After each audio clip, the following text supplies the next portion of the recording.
Y quien les habla es Kevin Naín Onofre Loaiza de la Mancomunidad Regional de los Andes, institución conformada por 6 gobiernos regionales del Perú. Entre ellos se encuentra la región de Ayacucho, Apurímac, Huancavelica, Junín y Cusco, que se han unido para implementar programas, proyectos de alcance interregional que beneficien a dos o más regiones.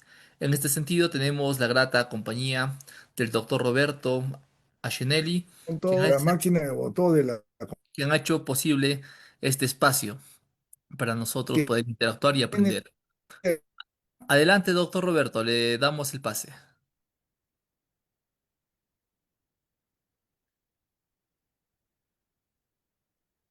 El doctor Roberto está teniendo unas dificultades con internet. Esperemos un momento, por favor. Mientras ello, les voy a comentando que este año el año pasado hemos recibido más o menos 51 conferencias. Hemos entregado un promedio de más de 9.000 certificados de participación. En este sentido, este año vamos a seguir con la misma frecuencia de las capacitaciones todos los martes a partir de las 8 de la noche.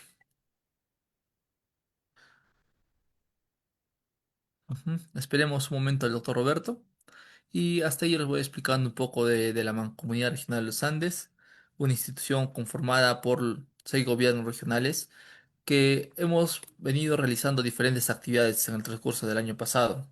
Entre ellas este espacio que nos ha servido para interactuar y intercambiar conocimientos, ¿no? Donde el ponente y los participantes se unen en una conversación de consultas y actualización de conocimiento. En ese sentido, ya el doctor Roberto ya se encuentra conectado. Doctor Roberto, le cedo ya la palabra. está Adelante, doctor. Heiner.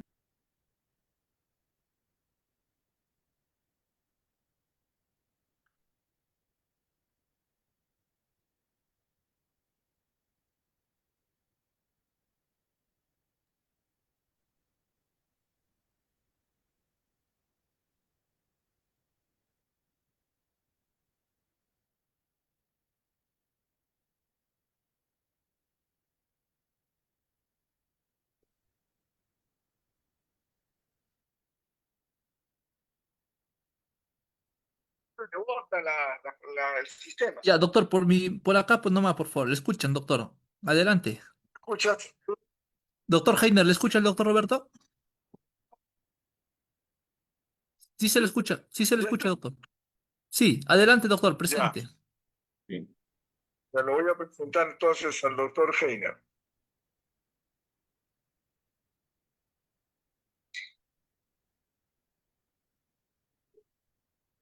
Buenas noches, tengan todos ustedes. Lamento que hoy día estemos comenzando 4 minutos tarde, pero desde que he entrado me ha votado 4 veces el sistema. Entro en Zoom, se abre y ¡pum! Me vota. Así que disculpen, vamos a comenzar la reunión. Yo me voy a acompañarlos por teléfono. Para mí es un gran gusto presentar al conferencista de esta noche. El conferencista es alumno, exalumno, porque ya muchos años, de la Universidad Peruana Cayetano Heredia, y yo tuve el gusto de conocerlo siendo estudiante y de viajar con él en varias oportunidades al Congreso de la American Thoracic Society, a que él presentara allí el trabajo de investigación que habíamos hecho en conjunto con el grupo del Laboratorio de Respiración del Instituto de Altura de nuestra universidad. El doctor Heiner Guío, que es nuestro conferencista, él es del Callejón de Huaylas, de la ciudad de Huaraz. Él es médico, egresado de la Universidad Peruana Cayetano Heredia. Él hizo un doctorado en ciencias médicas en la Universidad de Tohoku en Japón, lo que significa que habla perfectamente el japonés, aparte de nuestro conocido español y del inglés. Él ha hecho un postdoctorado en el Imperial College de Londres, tiene una certificación en genética y genómica médica por los Institutos Nacionales de Salud de los Estados Unidos y en este momento es profesor principal de la UTEC y director del Centro Médico Predice. Ha sido ganador del Premio Nacional a la Investigación Médica otorgado por el Colegio Médico del Perú.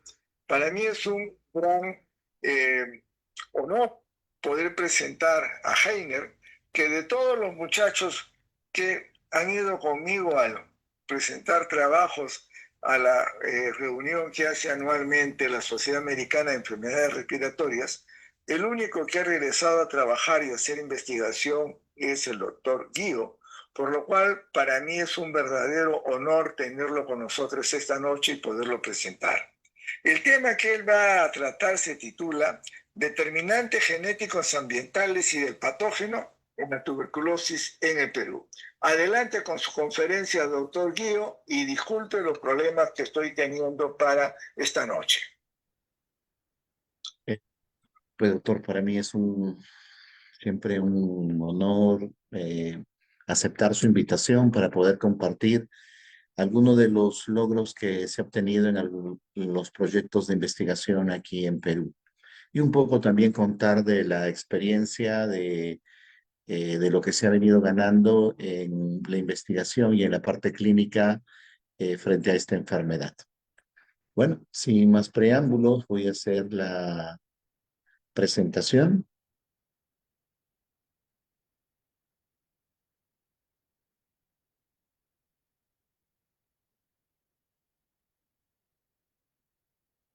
¿Ok?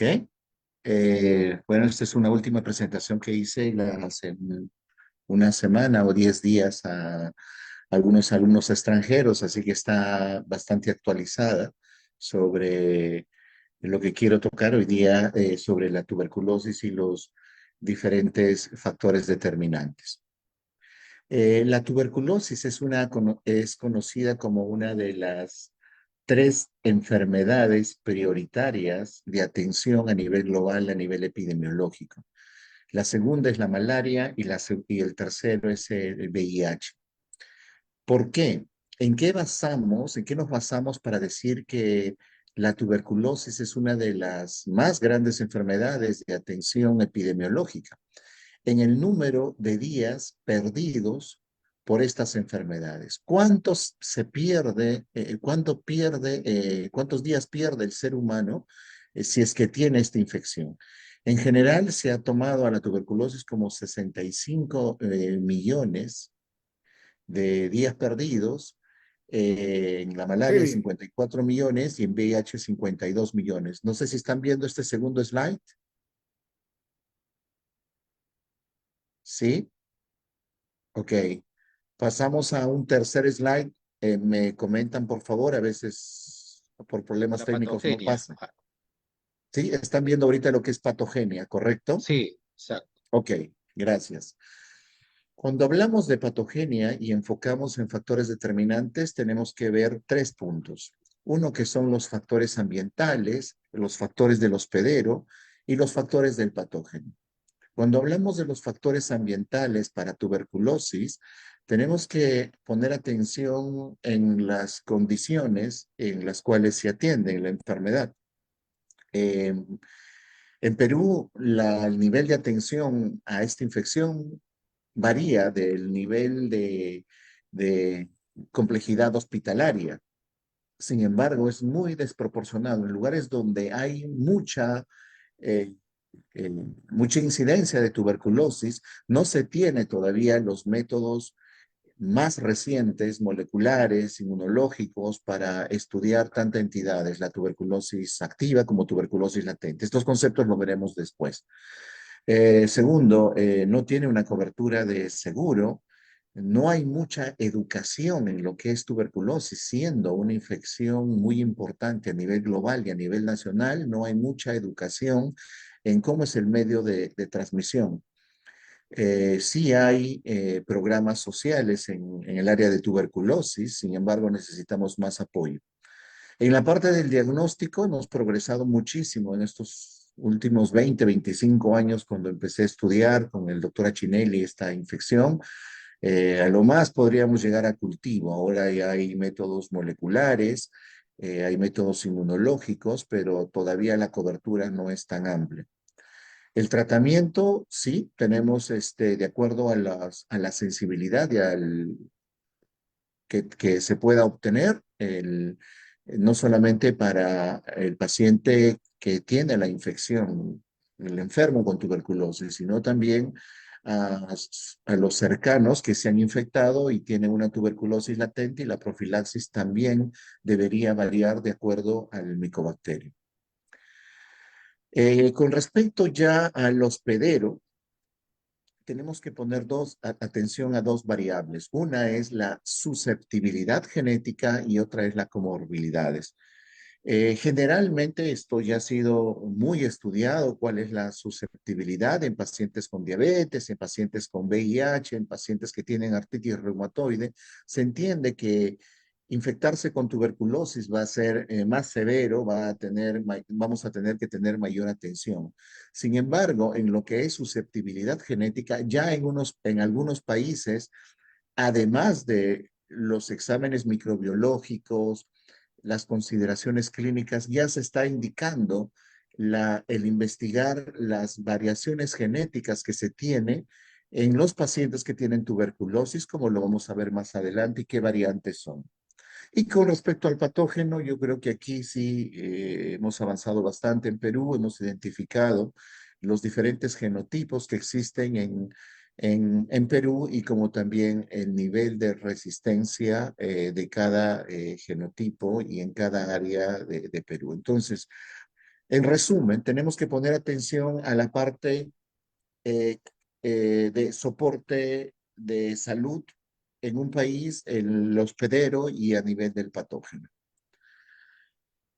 Generalmente cuando escuchamos tuberculosis, entiendo de que hay muchos de los que están atendiendo hoy día que no son infectólogos ni neumólogos, así que voy a poner un poquito de explicar un poquito más de lo que es la tuberculosis latente.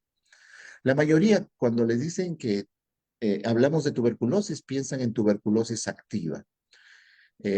¿Cuál es la condición donde tengo tos, tengo fiebre, bajo de peso, todo lo que conozcan ustedes de tuberculosis? Y por supuesto, cuando toso, contamino a través de los aerosoles a los miembros de mi familia, a los miembros de donde yo trabajo o en el transporte público entre casa y el trabajo. ¿Ok? Esa es la tuberculosis activa. Es muy clínica. Sin embargo, la tuberculosis latente es una condición donde también me infecto. Sin embargo, gracias a que mi sistema inmunológico está adecuadamente, yo puedo controlar la replicación de la micobacteria y finalmente termina en un granuloma. Y yo puedo pasar años de mi vida, inclusive dejar este mundo, y nunca supe que estuve con tuberculosis latente. ¿Ok?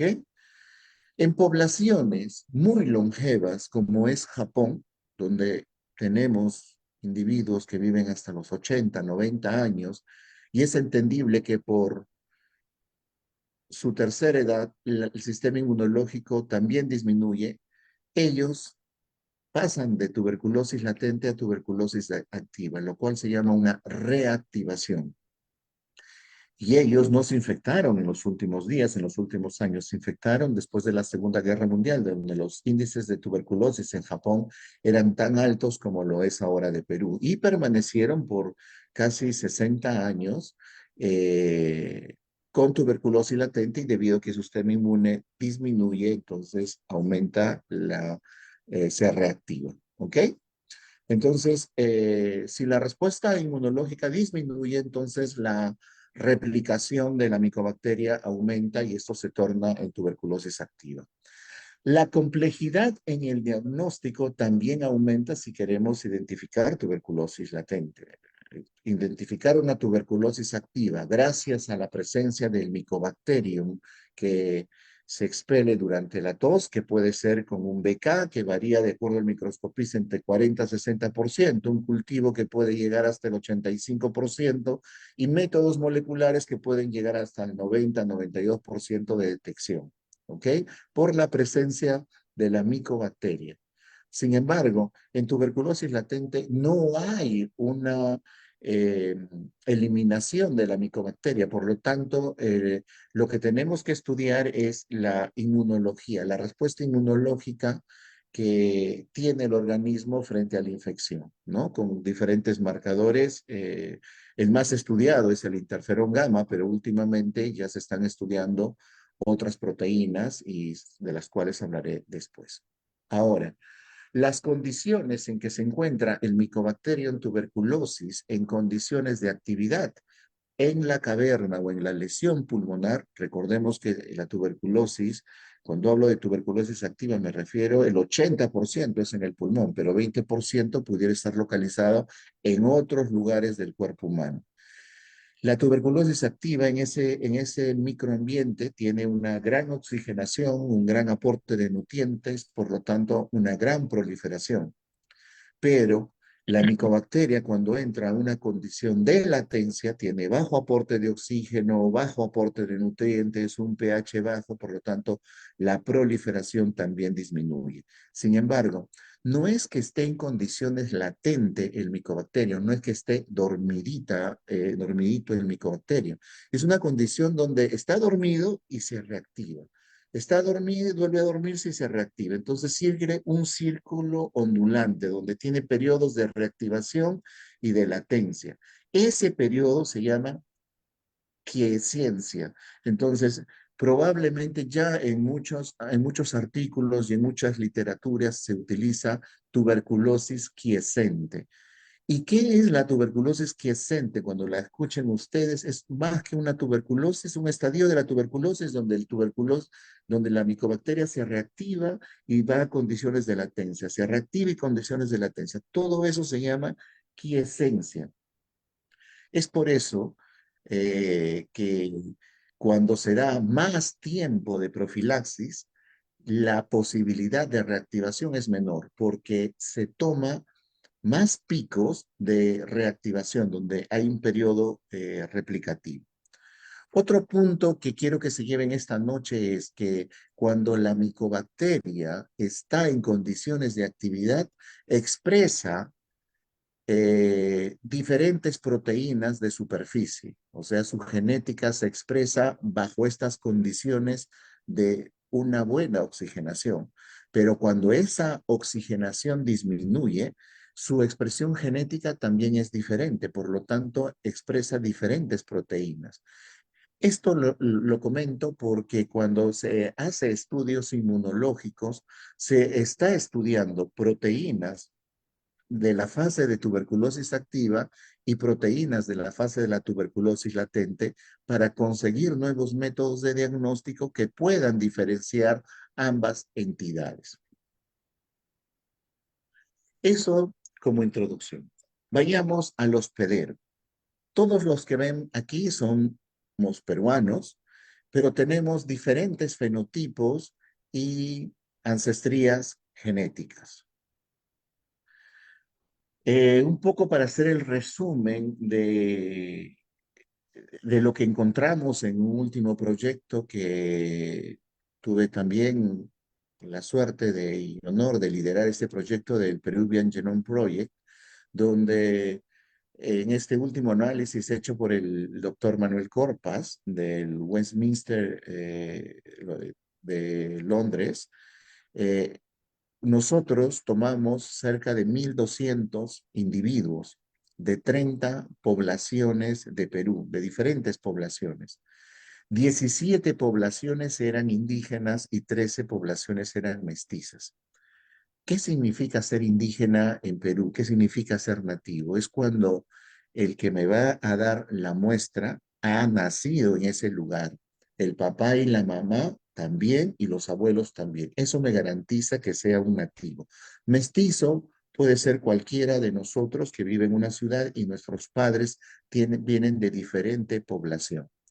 Nosotros tomamos bajo estas condiciones estrictas, metodológicas y por supuesto también éticas, estas muestras. Secuenciamos 150 muestras y ¿qué es lo que encontramos? Encontramos cerca de 2 millones de nuevas variantes genéticas, de nuevos SNPs, de nuevas, si se quiere para que se entienda, nuevas mutaciones. que no se encontraban en el genoma humano. En el genoma humano se encuentran cerca de 13 millones y nosotros encontramos cerca de 2 millones. O sea que hemos encontrado un gran número de variantes genéticas que van a formar parte del genoma humano. Yo creo que esto es uno de los aportes importantes desde el Perú hacia el genoma humano. Ahora, no toda variante genética tiene un significado. Toda variante genética expresa una proteína, pero si estas proteínas están muy alteradas debido a esta variante, a esta mutación, entonces sí va a tener un efecto en la expresión. Si es que estamos estudiando la parte inmunológica, pues la parte inmunológica va a estar alterada.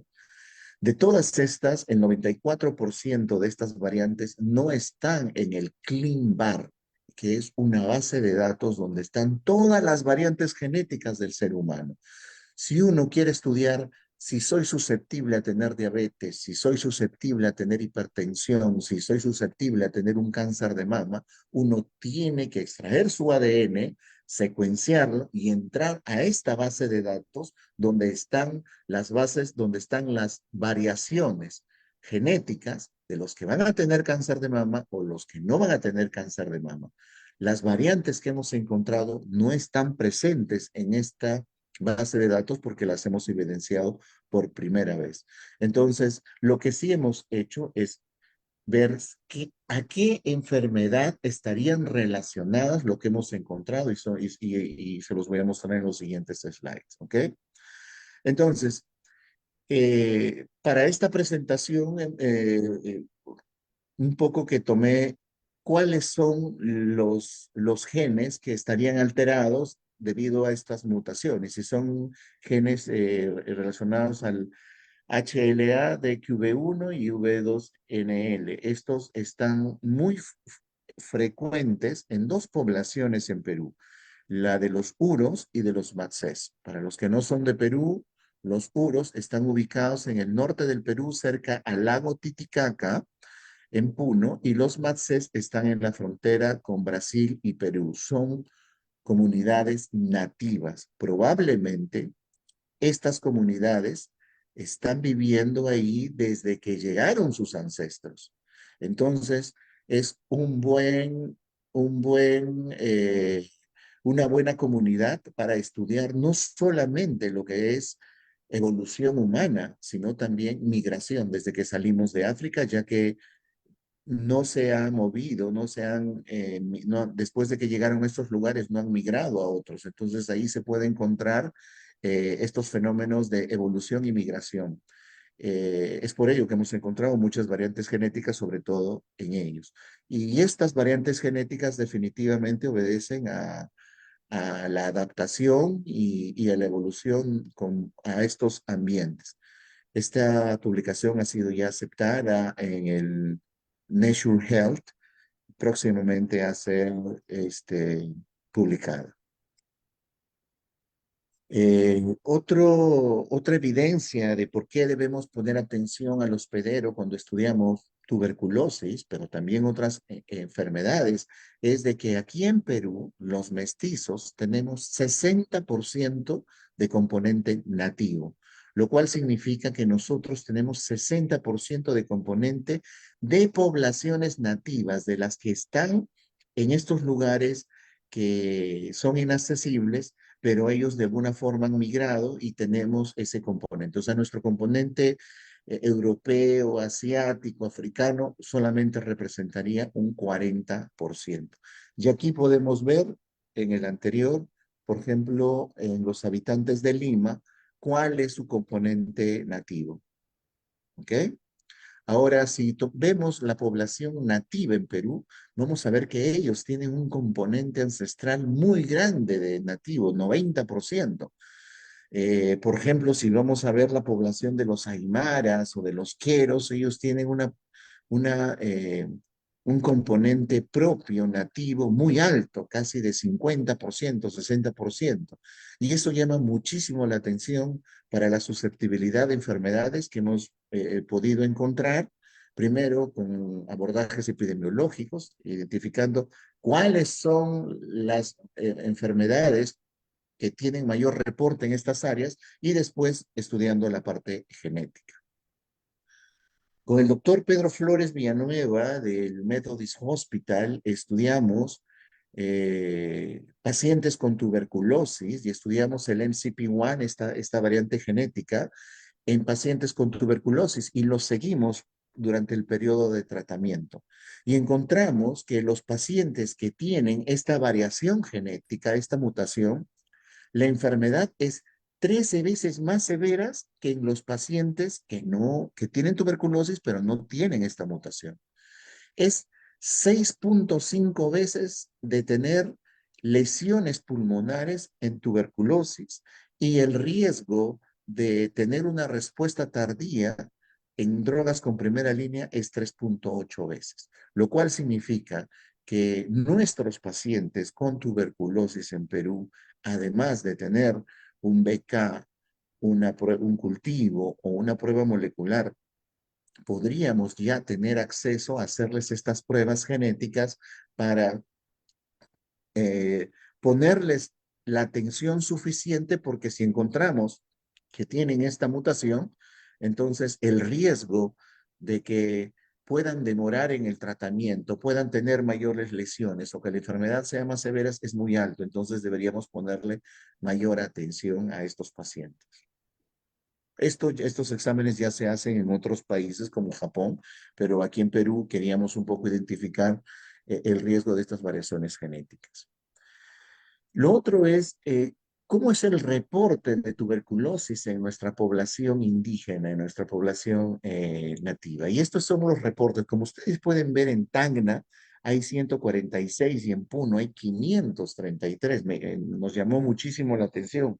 Cuando visitábamos y dábamos algunas conferencias en Tacna, me decían, Heiner, casi el 80 o 90% de nuestros pacientes vienen de Puno. Algo hay en Puno que ellos tienen mucha susceptibilidad de tener tuberculosis. Y cuando vemos nosotros aquí el reporte en Puno, en comunidades nativas, es 533. Entonces, algo hay en la genética de los que viven en Puno que los hace más susceptibles a tener tuberculosis. Es por ello que con el doctor Manuel Corpas, eh, decidimos hacer estos análisis, ya que estas variantes genéticas, como les comenté, no están en las bases de datos del genoma humano, así que nosotros pudimos identificar y rankear y hemos encontrado que en estas comunidades como los puros hay variantes genéticas que los relacionan para que los hagan susceptibles a tener no solamente enfermedades infecciosas como tuberculosis, sino enfermedades autoinmunes, ¿no? Y este tipo de análisis estamos haciendo en otras comunidades para ver a qué serían susceptibles usando nuestra base de datos. Hasta ahí hemos hablado sobre el hospedero. Vamos a hablar un poco ahora sobre factores ambientales, ¿ok? Cuando hablamos de incidencia con tuberculosis, Perú, en Perú reportamos 110 por 100.000 habitantes y la incidencia más alta en el mundo es 1.500 por 100.000 en Kaelicha, en Sudáfrica. ¿Ok? Entonces, un poco para ver más o menos qué tan alejado estamos de la incidencia más alta de tuberculosis en Perú, ¿no? En Perú 110 y la más alta del mundo 1.500 por 100.000.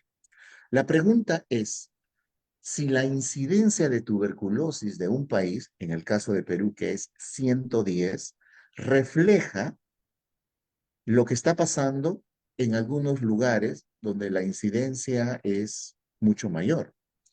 En Miraflores, ¿no? Es un lugar turístico en Perú, es en la capital de Perú, en Lima. La incidencia es 25, casi la cuarta parte de la incidencia nacional. ¿Ok? Si nosotros nos vamos a otra área, que es el Agustino, donde es más o menos a 5 kilómetros de Miraflores, no está tan lejos, 5 o 6 kilómetros, es 3 veces más la incidencia nacional. Y si nos vamos a otro lugar donde la incidencia de tuberculosis es más alta, encontramos a 980, casi 1000 por 100.000. Y la incidencia más alta del mundo es 1500. Entonces, no estamos alejados de este lugar donde la incidencia es muy alta.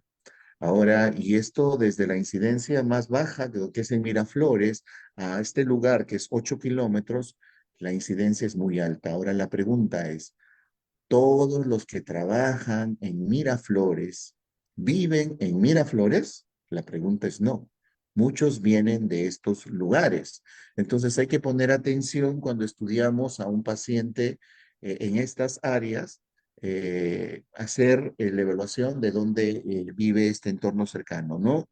A veces entiendo que no hay que dejar de vacunar con BCG a los recién nacidos en estas áreas, porque son vulnerables a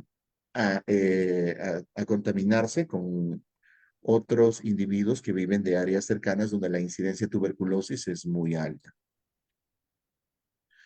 Eh, y se ha estudiado cuáles son los lugares donde la contaminación podría ser muy alta y son el transporte público. Esto ya ha sido ampliamente estudiado y publicado, sobre todo en este tipo de transporte público. Aquí en Perú le llamamos combis, donde los choferes, los conductores y los ayudantes que ayudan a cobrar los tickets para usar este tipo de servicio son los dos tipos de trabajadores que tienen más riesgo de contaminarse con tuberculosis. Sobre todo, ya se ha identificado cuáles son las rutas donde uno podría infectarse con tuberculosis en determinadas horas, y son las que están en rojo. ¿Ok?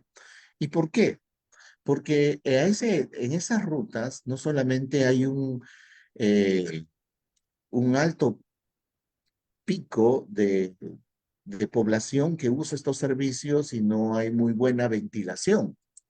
Es más, los focos se estudió que la contaminación es más alta en horas de la mañana, ya que un paciente que tiene tuberculosis, que se ha infectado recientemente y está en estudio, él no sabe que tiene tuberculosis, él tiene una tos y usa estos servicios para ir a los hospitales. Por lo tanto, no usa mascarilla y está contaminando en una hora pico a muchos usuarios de este tipo de servicio durante su viaje hacia el hospital, que son usualmente a veces 30, 40 minutos, una hora dentro de este bus tosiendo y con el riesgo de contaminar a esta población. Y por eso esto se ha estudiado y se ha demarcado con las líneas rojas. Los otros lugares de riesgo son los comedores populares. Aquí yo creo que como varias partes del mundo, hay unos comedores donde los almuerzos son muy baratos y los que acuden aquí son pacientes que no tienen casa, ¿no? Homeless o pacientes con tuberculosis, pacientes con HIV, pacientes que una condición económica muy precaria. Entonces, y cuando se alimentan, no, obvio, no usan mascarilla, por lo tanto el grado de contaminación es mayor. El otro lugar son los hospitales, ¿no? Donde llegan pacientes en estudio, muchos de ellos tienen tuberculosis y los pacientes y los sanitarios, los médicos, las enfermeras estamos expuestos a esta contaminación. Después, los que visitan el tratamiento de tuberculosis a las casas también están en riesgo. Las cárceles no solamente es un lugar donde por el hacinamiento tienen tuberculosis como enfermedad, sino también el problema de la resistencia, multidrogoresistencia o extremadamente drogoresistencia, el XDR. Eh, Hemos visto que en algunas visitas las condiciones en las cárceles son tan precarias que muchos de ellos prefieren tener tuberculosis para tener una cama y comida que estar hacinados en una cárcel, en un lugar, ¿no? Entonces, cuando se hizo estos estudios, encontramos que se comercializaban las muestras de esputo. ¿Por qué? Porque cuando llegaban los sanitarios, a todos les hacían las pruebas de esputos y los que salían positivos los llevaban al hospital donde tenían cama y alimentación. Entonces, muchos pacientes en condiciones precarias preferían comprar estas muestras de esputos y que salga positiva para que los cambien, ¿no? Así que ya esto se identificó y ahora las identificaciones de tuberculosis es sin aviso en cualquier momento para evitar esta comercialización de esputo. Lo mismo, los que trabajan en laboratorio y en trabajos donde se producen aerosoles son los lugares de mayor riesgo. El otro punto quiero poner atención son en estos trabajadores que ayudan a poner al cadáver en una caja, ¿ok? Ellos no saben de qué murieron la persona. Y muchos de ellos han muerto con tuberculosis, MDR y XDR. Si bien es cierto, ya está fallecido, pero los pulmones se están contrayendo y se están eliminando las bacterias, ¿ok? Y esto permanece, después se exponen durante este periodo de trabajo. Es más, aquí en Perú tenemos una tradición cuando se, la abuelita está con problemas respiratorios o cualquier problema, se va a la emergencia y acompaña toda la familia, incluyendo a los nietos, sobrinos, y sin ninguna razón ellos también visitan las emergencias donde hay probablemente pacientes con tuberculosis y se exponen innecesariamente a esta condición. Así que, como les comento, en todo esto la educación es uno de los factores más importantes que deberíamos poner atención.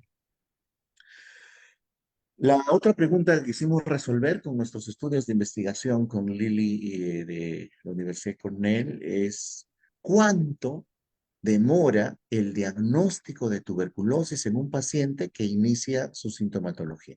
Yo hoy día me contagio y empiezo a toser, ¿cuánto demoro para que me hagan el diagnóstico en Perú?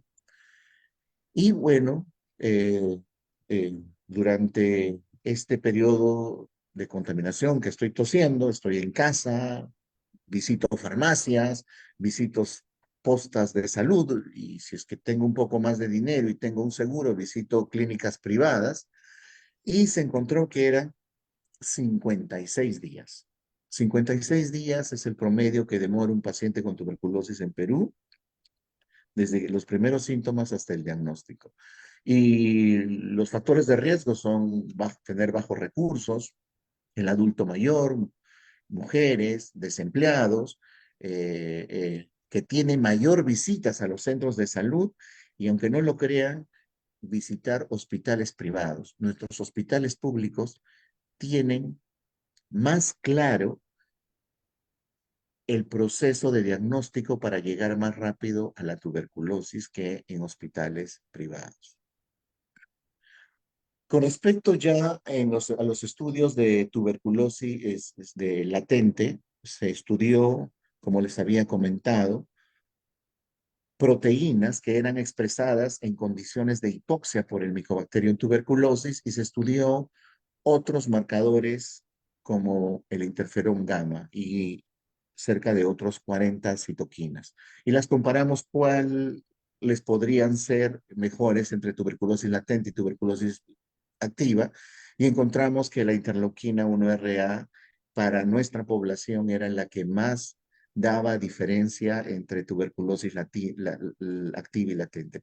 Esta citoquina está siendo estudiada en otras poblaciones para ver su pertinencia de ponerla en un método inmunológico para ya no sería diferenciar, sino diagnóstico de tuberculosis latente. También aquí, debido a la cantidad de información que tenemos, no solamente en generar información genética del ser humano, sino de patógenos, en la Universidad UTEC se está generando un biobanco que va a dar servicios no solamente al sector público y privado, al sector académico, no académico, para tener los datos. Ya no es el problema secuenciar, sino guardar los datos y analizar los datos. Esos son los dos problemas que estamos afrontando, no solamente en Perú, sino en Latinoamérica. Entonces, el UTEC Biobank va a ser un servicio para Latinoamérica, que va a tener ciertas condiciones, como tiene que todos los datos que ingresan tienen que tener un protocolo de investigación, un consentimiento informado.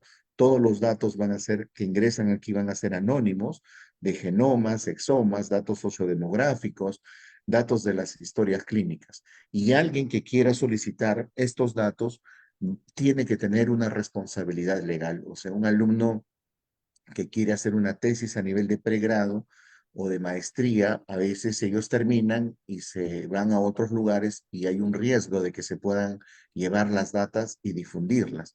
Pero eso se va a regular cuando un profesor que tiene una responsabilidad legal o un decano solicite los datos para responder un solo objetivo. Y bueno, se pagará lo que se tenga que pagar, es algo mínimo por el almacenamiento de datos. Y el bonus va a ser que nosotros también podríamos ayudarlos a hacer los análisis bioinformáticos, ya que no se necesita estudiar 2, 3 años para hacer un análisis bioinformático. Lo que tenemos que poner atención es en responder la pregunta de investigación para nuestra realidad. Muchos de los datos que se han generado y se siguen generando en Perú en el área genómica son usados por universidades del hemisferio norte para responder preguntas de investigación de su realidad, pero no de nuestra realidad. Esto yo creo que va a ser un soporte para no condicionar, sino para dar la oportunidad a los investigadores locales que puedan responder más preguntas locales que preguntas de otros contextos epidemiológicos.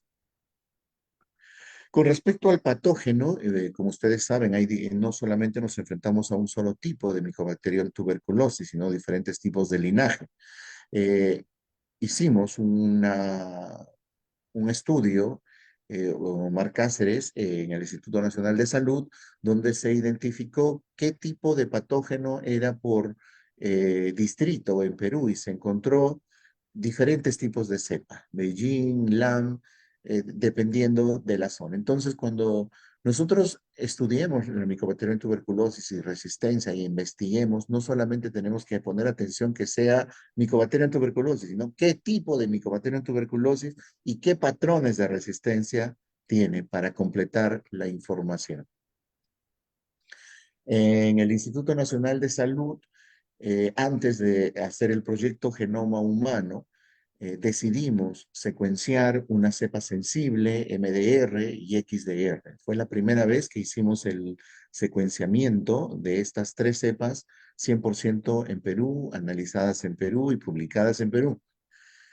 Y esto fue muy útil porque no solamente nos sirvió como entrenamiento, sino que identificamos muchas mutaciones en la bacteria que no estaban presentes en los métodos moleculares que llegaban a Perú a hacer diagnóstico. Entonces, estos métodos moleculares definitivamente a estas bacterias iba a salir un falso negativo, porque no tenían estas mutaciones que tenían nuestras cepas. Entonces, ya actualmente se están haciendo muchos secuenciamientos a estas cepas y están incorporándose a bases de datos de donde los que fabrican los métodos moleculares los toman en cuenta para que cuando lleguen a Perú, en este caso, puedan identificar correctamente a las cepas que tienen resistencia. Y creo que a veces los métodos moleculares en el mundo y genéticos también crean con la condición de disminuir el periodo de diagnóstico en horas. Pero también creo que deberíamos tener una responsabilidad como país de generar información para que cuando lleguen estos métodos, decirles que, ok, nosotros tenemos estas variaciones genéticas y considérenlas en su metodología para que poder no solamente diagnosticar con mayor precisión, sino a la mayor cantidad de de patógenos, evitando los falsos positivos o falsos negativos. En conclusión, con respecto al hospedero, sabemos que existe variaciones genéticas que no solamente nos dan un riesgo para infección, sino también una, eh, una, eh, una diferencia para el curso de la enfermedad y el tratamiento. Los retos es en cuanto a los estudios de los pederos, es estudiar más, secuenciar más número de personas y lo que vayamos encontrando, compararlos en pacientes que tienen tuberculosis y pacientes que no tienen tuberculosis, en estudio caso control. Con respecto a la parte ambiental, estudiar los pacientes y que vayan a una base de datos y que esas bases de datos que tienen las estrategias nacionales de tuberculosis y como el Ministerio de Salud sean compartidas para poderlas analizar. A veces hay mucho hermetismo en no compartir los datos, no solamente de MINSA, sino de salud, que nos pudieran ayudar a generar más información para tomar mejores decisiones.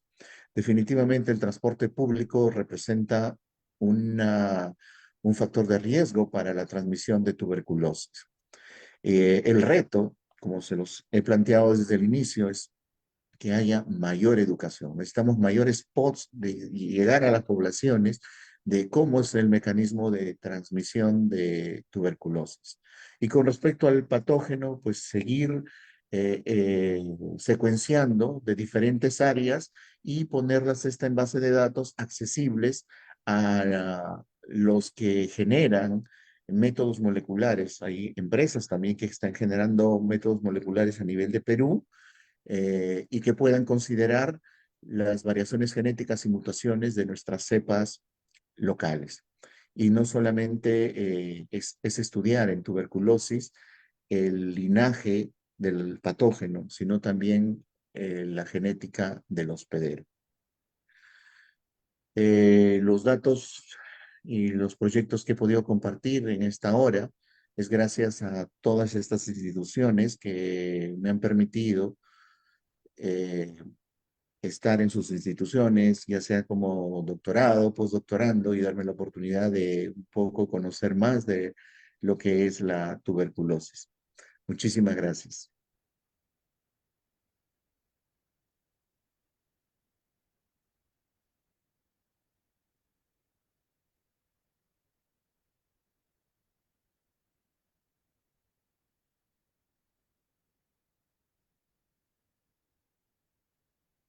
Ya, Doctor, ya me dieron el uso de la palabra.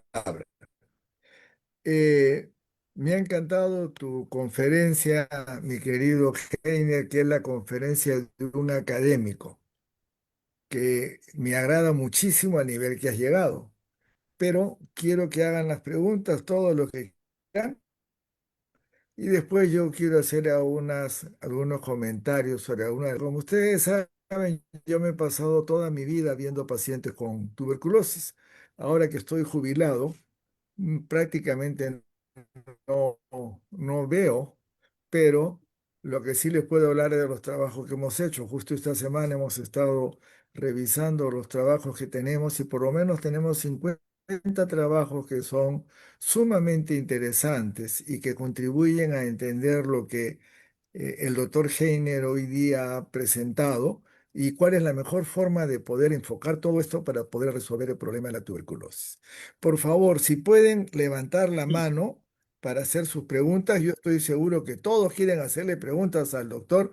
Acá está el doctor Chirinos, por favor, si quiere hacer alguna palabra, porque él está como coanfitrión, o si ella tiene posibilidad de preguntar, doctor Eduardo Chirinos Arroyo, que como todos ustedes conocen, es médico neumólogo que trabaja en el hospital Casimiro Ulloa del centro de la ciudad de Miraflores y que hizo una brillante tesis sobre tuberculosis y eh, vejez, tuberculosis en los ancianos. Fue tu tesis, Eduardo, ¿no? Así es, sí, ¿Cierto, sí, así Eduardo? es. Sí, sí, aquí estoy. Eduardo. Ya. Y yo lo que Aquí les estoy, puedo Tito. decir que es una de las mejores tesis que ¿Me tenido escuchan? ocasión de ¿Me escuchan? asesorar. Él en esa tesis metió más de 100 referencias. Ahora te escuchamos perfecto. Sí, te Sí. escuchamos. Más de 100 referencias, y no solo más de 100 referencias, sino la tesis tenía más de 100 carillas. Así que es una persona que ha pasado toda su vida también viendo pacientes con tuberculosis.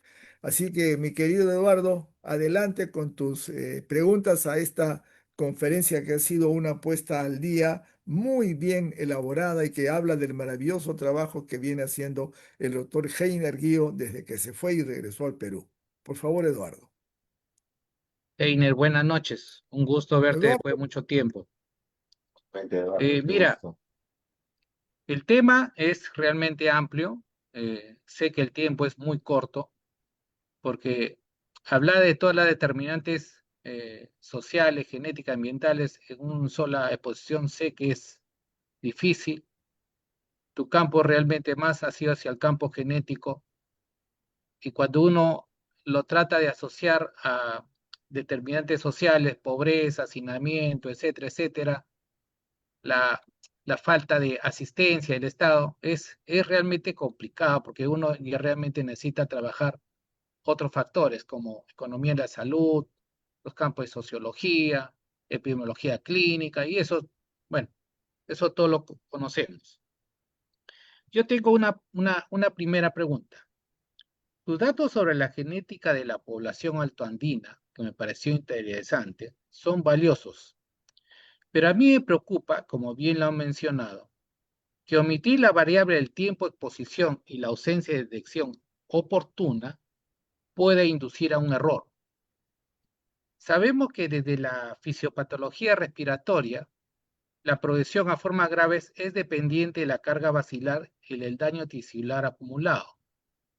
Si el primer nivel de atención carece de la tecnología para un diagnóstico temprano, como bien tú lo has observado, ¿cómo podemos nosotros discernir de la gravedad, que la gravedad realmente se deba realmente al polimorfismo genético y cuánto es simplemente la consecuencia de una intervención médica tardía? Es decir, para evitar un determinismo biológico que invisibilice la deficiencia del sistema de salud, tus modelos han ajustado, o sea, han sido capaces de hacer ajustes estadísticos para la variable retraso diagnóstico y hacinamiento ambiental antes de concluir una susceptibilidad genética intrínseca en estas poblaciones. Sí, si te refieres más o menos para el número que identificamos con 56 días, ¿no? Para definir ese número, se hizo una encuesta eh, al paciente, primero ver retrospectivamente en el momento donde él se había infectado. O sea, de todas maneras, había un familiar de su entorno cercano que había salido positivo y eso nosotros lo tomamos como el factor de riesgo. No existía otro momento. No tomamos lugares de alto riesgo, por ejemplo, que usen transporte público, no. Tomamos definitivamente que el paciente haya estado cercano a un caso índice para tomarlo como punto cero. Y de ahí, cómo fue sus visitas en términos de sintomatología, cuando sus visitas a hospitales, a centros privados, a postas, y ahí se hizo todo ese seguimiento, ¿no? Hubo un buen número de pacientes, pero nos quedamos con el número de pacientes que realmente cumplían esas características de homogeneidad para poder llegar a este dato, ¿no? Sí, pero ¿cómo ustedes diferenciaron que no fue la influencia del retraso en el diagnóstico en vez de decir no ha sido los posibilidades de hacer mutaciones genéticas en el bacilo a formas más graves? ¿Cómo pudieron ustedes diferenciarlo? ¿Cómo Mm, no poder determinar nosotros que ese retraso significaba un cultivo en natural? O sea, imagínate, en un individuo en estado natural voy cultivando el BK y lo hago cada vez más y más agresivo, simplemente porque la determinante social o determinante, digamos, estructural, hace que esto se produzca. ¿Cómo ustedes pudieron hacer esa distinción? No, definitivamente nosotros nos enfocamos aquí más como determinantes sociales, ya que se estudió retrospectivamente a los pacientes que ya tenían la infección y estaban en tratamiento. No nos dio la chance de poder estudiar más al patógeno, de hacer más análisis moleculares al patógeno. Fue básicamente como determinantes sociales para concluir en este número de días 56. Ya, y eso no puede Definitivamente haber es muy... influenciado, perdón, en los hallazgos genéticos que tú tienes. Es decir, aquí en Hubiera Lima la sido... intervención es más temprana y no encuentro eso. Y allá, fíjate, una intervención más tardía y fíjate, el mismo ser humano es el cultivo natural en el siglo XXI, o sea, la misma responsabilidad del Estado por ese retraso diagnóstico es el responsable de que ocurra esto. Sí, en el otro estudio donde nosotros encontramos la susceptibilidad genética de los pacientes con tuberculosis que tenían esta mutación y les iba mucho peor, no solamente en términos de severidad, en términos de les tomaba más días de tratamiento y había más lesiones, ahí sí fue en pacientes con tuberculosis donde estudiamos la susceptibilidad genética del paciente. ¿No? Entonces sí tiene relación a lo que mencionas, ¿no? Cuando vemos al ser humano como un medio de cultivo que tiene condiciones no favorables para eliminar la bacteria, porque seamos sinceros, la era antibiótica no tiene ni 100 años, 150 años, y la micobacteria tuberculosis tiene miles de años. La micobacteria, el organismo ha aprendido a eliminar las micobacterias, ¿no? Pues, y muchas de las infecciones con tuberculosis se resuelven espontáneamente y no sabemos, ¿ok? Pero es obvio que la gran mayoría no, necesitan antibióticos. Pero el mismo organismo ha aprendido a eliminar no solamente patógenos como la tuberculosis, sino otros patógenos. Es por ello que al tener alguna deficiencia, y tener la infección nos va peor, ¿no? Y esas son las mutaciones que estamos identificando. Y ese es el Claro, pero a problema mí, del enfoque del perdón, tratamiento, pero a ¿no? mí lo que me preocupa, Heiner, es que esa variable que tú ya la conoces, que nosotros podemos controlar, ya comunicarle al Estado, oye, te está retrasando y tú mismo estás creando, fíjate, cultivos naturales para que, mira lo que encuentro, cada vez forma más grave.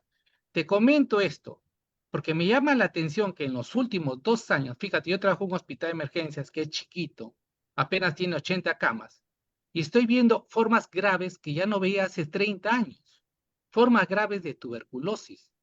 Y lo que tú dices me corrobora, porque cuando uno lo analiza, y te estoy hablando de Lima, fíjate, en Ciudad de Miraflores, que llegan obviamente de otras partes, donde le pregunto, ¿cuánto tiempo está así? Y se la han pasado, como tú has dicho, 4 o 5 meses relatando molestias sin siquiera haberle hecho por lo menos una radiografía de tórax. Y no solamente es la práctica privada, eso sí te lo digo, es la práctica misma del Estado.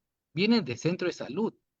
Y eso es lo que me preocupa. Y eso, lo que tú me dices, ya me está explicando por qué cada vez que veo, y encima los pacientes mayores de 80 años llegan en formas tan graves que tú no lo puedes creer, ¿me entiendes? Y eso lo veíamos hace 30 o 40 años, tal vez cuando hacíamos con el doctor Achinelli los mercaditos que le llamamos, cuando llevaban, ¿te acuerdas? Los días jueves, toda la placa, igualito. No, Otra ahora pregunta. están peor, compadre. Bueno, Discúlpame. ya ves. Ahora, otra pregunta, también. Mira, tú has comparado el Agustino con Miraflores solo a través de la seguridad clínica y el transporte público. Pero ahí en tus estudios me parece que has omitido el análisis de la infraestructura de salud y la estructura de clases. Mi opinión es que resulta en una visión incompleta de la epidemiología nacional. Si tú evalúas la situación, la evaluación económica del programa de salud, el hacinamiento en el Cerro El Pino no es una variable biológica, es un determinante económico que multiplica la densidad de inóculos. ¿de acuerdo? Entonces, la severidad que planteas, que tú observas, no es solo genética, es el resultado material de la falta de tecnología diagnóstica en el primer nivel de estos distritos, que muy bien tú lo has señalado. ¿No consideras tú que centrar el discurso en la transmisión vía transporte público desplaza el problema hacia una narrativa de estigmatización en lugar de señalar la responsabilidad del Estado en la precariedad del transporte y la vivienda? Realmente como científicos, si nosotros no analizamos el modelo de gestión de cuidado y la inequidad en la distribución tecnológica que tú mismo has denunciado al inicio, corremos el riesgo de reducir la salud pública a una mera observación de laboratorio aislada de la realidad de la sociedad peruana. ¿Qué opinas de eso? Y básicamente esos slides que presenté es para remarcar el concepto de incidencia y residencia. No porque tengamos una incidencia en un lugar como Miraflores de 25 por 100.000, debemos bajar la guardia, porque hay lugares de residencia cercanos donde la incidencia podría ser 3 veces más que la incidencia nacional y hasta 10 veces más que la incidencia nacional. El mensaje era que no porque vivamos en un lugar que tiene baja incidencia, debamos a bajar la guardia, porque, y tampoco la incidencia nacional refleja los problemas de tuberculosis muy altos que podrían tener Lima como el Cerro El Pino. Ese era el mensaje de esto. Perfecto. Y ahora la última en relación al tuberculosis y envejecimiento. Roberto Chinelli fue mi asesor y realmente se le agradezco. Y creo que fue muy corto mi tesis porque consideré a los pacientes ancianos a partir de 60, que hoy en día, imagínate, si tú consideras a partir de 60, pues no sé qué nos dirían, nos agarrarían a patadas probablemente. Pero pongamos, la idea era esa y muy poco tuve encima 80 años. Sin embargo, debemos aterrizarlo en la realidad de la fisiología del envejecimiento pulmonar. Sabemos que en la población 70 a 80 años se produce una pérdida progresiva del retroceso elástico y un aumento del espacio muerto fisiológico. Y lo más crítico es la inmunosenescencia alveolar, que reduce la capacidad de los macrófagos para contener al patógeno. ¿De acuerdo? En este grupo etario, la severidad TBC no depende necesariamente de un polimorfismo altoandino, sino de la vulnerabilidad estructural del pulmón envejecido. ¿Cómo puede tu modelo de investigación asegurar la protección de esta población vulnerable, que incluya a todos nosotros, si el sistema de salud sigue permitiendo una alta carga basilar circulante en el transporte público y carece de tecnología diagnóstica en primer nivel? Y recuerda, solamente para recordarte, Guío, teníamos fue un profesor también de Cayetano, el doctor Ramón Vargas Machuca, y Tochine lo conoció.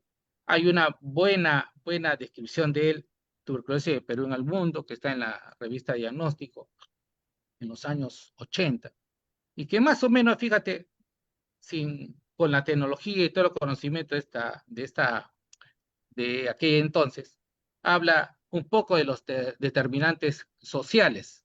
Los determinantes genéticos no lo trata, no lo toca, pero en alguna cosa, en algunos puntos menciona que le llama la atención que poblaciones andinas hagan formas severas. Nada más, no ahonda más el punto.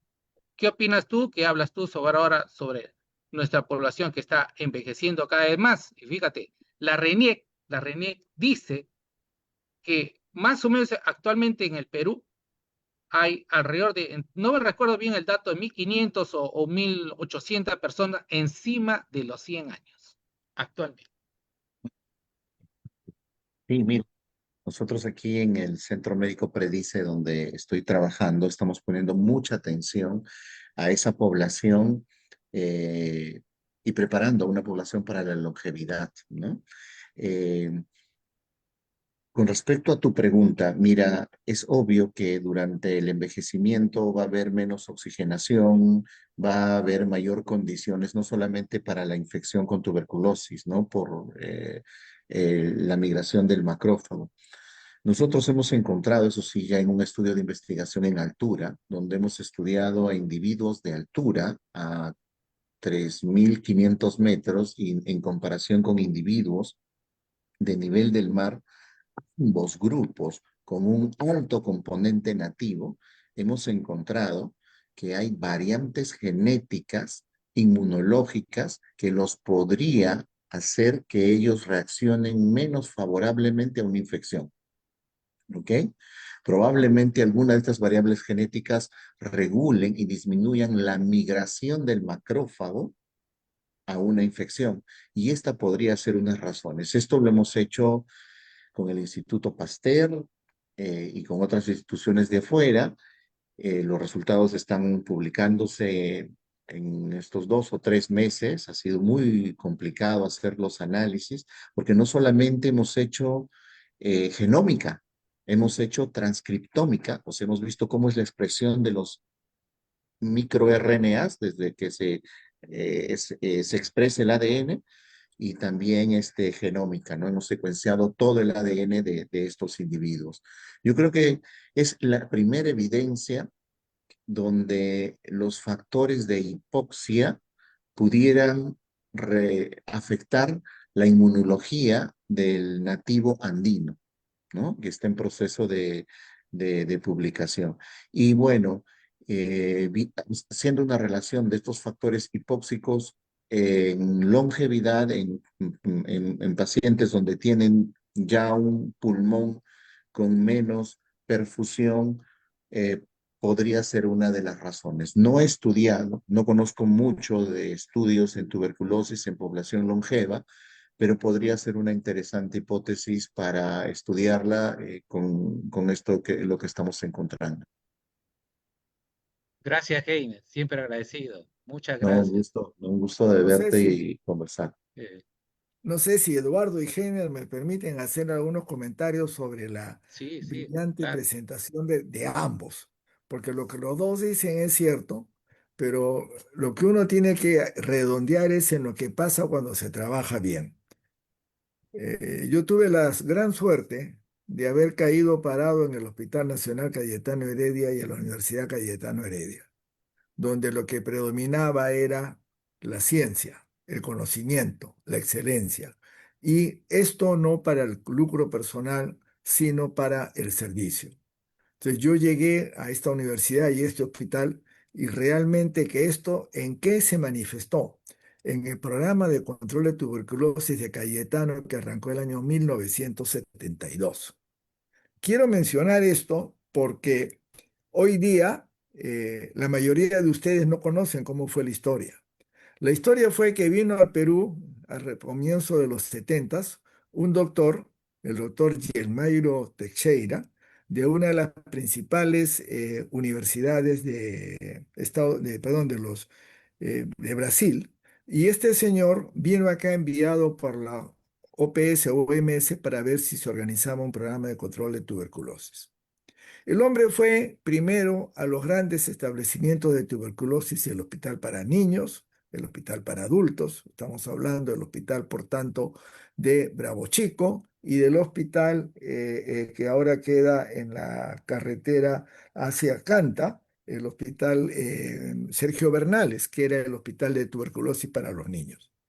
En esa época lo chotearon, le dijeron que era imposible, que cómo se le podía dejar a las enfermeras que manejaran a los niños o a los adultos con tuberculosis, que eso era misión del médico y que el programa no podía funcionar.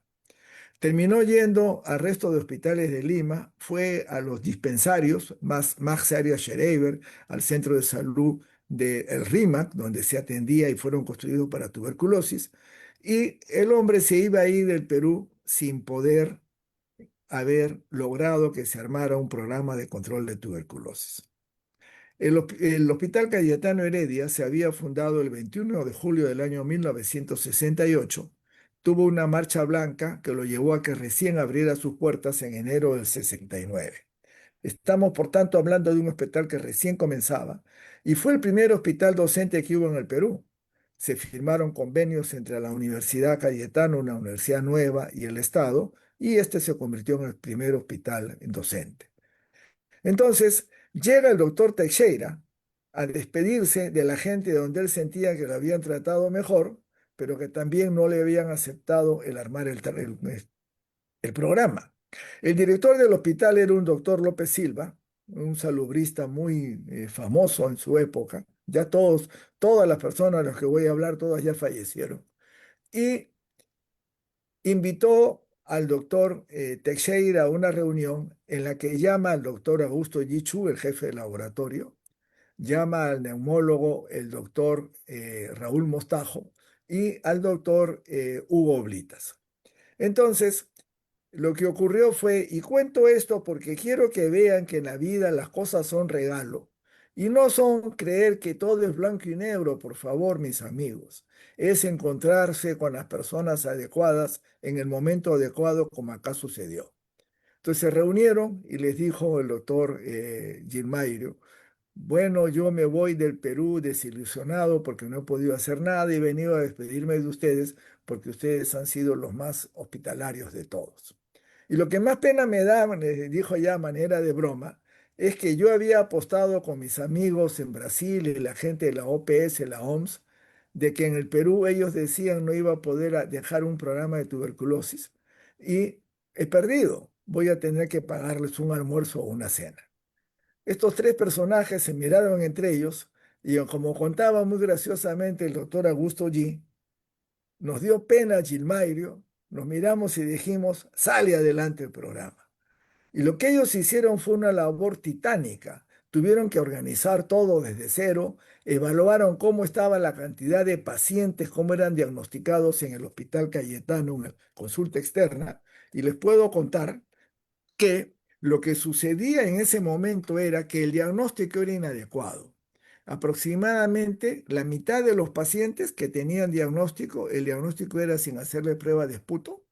Los esquemas de los tratamientos eran más de 12 esquemas diferentes, varios de ellos no cumplían con las reglas de tratamiento, algunos recibían quimioterapia con un solo fármaco. Me imagino que era porque la persona que en ese momento los atendió era un caso de lo que se llama ahora tuberculosis latente o infección tuberculosis y le dieron isoniazida, pero consignado en la historia como que se trataba de tuberculosis. Yo imagino que fue así en bondad de en defensa del médico que hizo el tratamiento.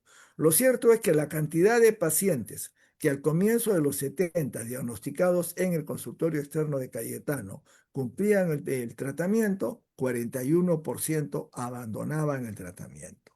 Se hizo un estudio para poder ver el riesgo de infección, era 2%, que daba una idea de cuáles eran los recursos que se tenían que tener.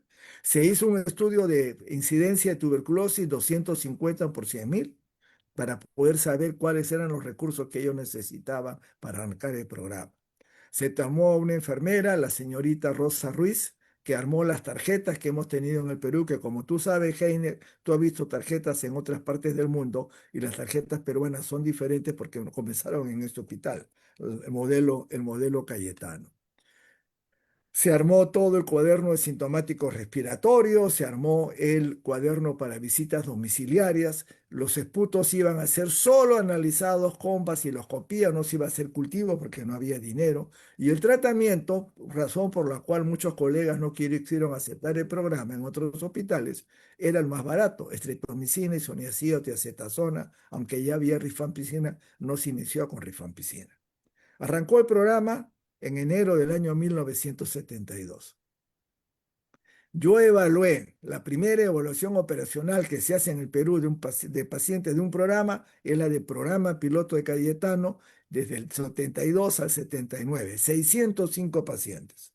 De tener antes en ese hospital 41% que no terminaban, solo en promedio hubo 3% de abandonos en el hospital. El programa se fue extendiendo, pero por las razones que les he dicho, había hospitales en Lima que tenían 80% de abandonos, mis amigos. Así comenzamos con el programa de tuberculosis en el Perú. Ahora, el programa busca solo tres cosas: diagnóstico, tratamiento y el uso de prevención secundaria para las personas que están en contacto. Por razones operacionales y por costos, el tratamiento que debía durar, streptoisoniazida tiacetasona, que lleva una segunda fase con estreptozoniazida, para hacer tratamiento del 100% debería haber tenido 18 meses de tratamiento a 24. Solo se dio 12 porque los estudios mundiales decían que si tú seguías dando el tratamiento, la cantidad de gente que abandonaba era tan alta que no valía la pena sino solamente manejar a los que tenían complicaciones, y eso fue lo que se hizo. El detalle es que en el Hospital Cayetano se ha dado el tratamiento en forma constante desde que se fundó. Ahora no hay programa en el hospital, pero en el año 2012, que es del que tengo en la cabeza la cifra, de 250 casos por 100.000, mi querido Heiner, la cantidad de tuberculosos BK positivo que se diagnosticaron ese año en el Hospital Cayetano fue menos del 6, da una tasa de menos de 6 por 100.000. O sea, cuando tú hablas que, y tú, Eduardo, falazmente, Eduardo, utilizas el mismo argumento de los médicos del cerro que tose, y voy a explicar por qué hablo del cerro que tose, que no puede mejorar la tuberculosis mientras no mejoren las condiciones de vida, eso es una falacia y está demostrada en el Hospital Cayetano para comenzar. Entonces, tenemos, si ustedes miran el bajón que hubo en Cayetano de 250 a menos de 6 por 100.000. Entonces, mi querido Heiner, mi querido Eduardo, la tuberculosis no solo depende de las condiciones socioeconómicas, del hacinamiento, sino depende de la capacidad que tengamos los trabajadores de salud para poder hacer una buena intervención. Y yo me siento orgullosísimo de lo que se consiguió en el hospital con enfermeras de altísimo nivel, la última de ellas, la señora Rosa Maigua, que ella en el hospital instaló todo un sistema de toma de sintomáticos respiratorios, en que el personal que trabajaba en el hospital, a cualquier persona que llegaba a la consulta, en cualquier consultorio, se les preguntaba si tosía y botaba flemas y se les tomaba la muestra de esputo. Entonces, el que esto funcione es porque uno tiene gente comprometida y gente que conoce lo que hace, que es la inversa de lo que está pasando hoy día en la política nacional. Entonces, en Cayetano ha habido años en que no ha abandonado un solo paciente el programa. Y la otra cosa interesante es que en los últimos años no había niños, Heiner. ¿Por qué no había niños en el programa del hospital, Eduardo? ¿Por qué crees que no teníamos niños? Porque todos los niños que habían sido contactos, todos habían recibido quimioprofilaxis. Y cuando uno da quimioprofilaxis a un contacto infectado de tuberculosis, no hace enfermedad, y con eso uno evita que tengamos a un niño enfermo de tuberculosis. Entonces, eso se hizo. En los últimos años, la prevención se extendió hasta a los viejitos, que fue tu tema de tesis. Yo he evaluado un poco más de 400 contactos mayores de 60 años. ¿Cuántos creen que hicieron tuberculosis de los que tomaron quimio? Huevo, ninguno. Ninguno hizo tuberculosis. Y acá viene el otro concepto, que es el concepto totalmente errado, que no se puede dar quimio con isoniazida a las cepas resistentes, perdón, a los contactos de cepas resistentes a isoniazida. Y el motivo por el que tú has hablado, Heiner, cuando uno habla de tuberculosis, uno tiene que hablar de inmunidad.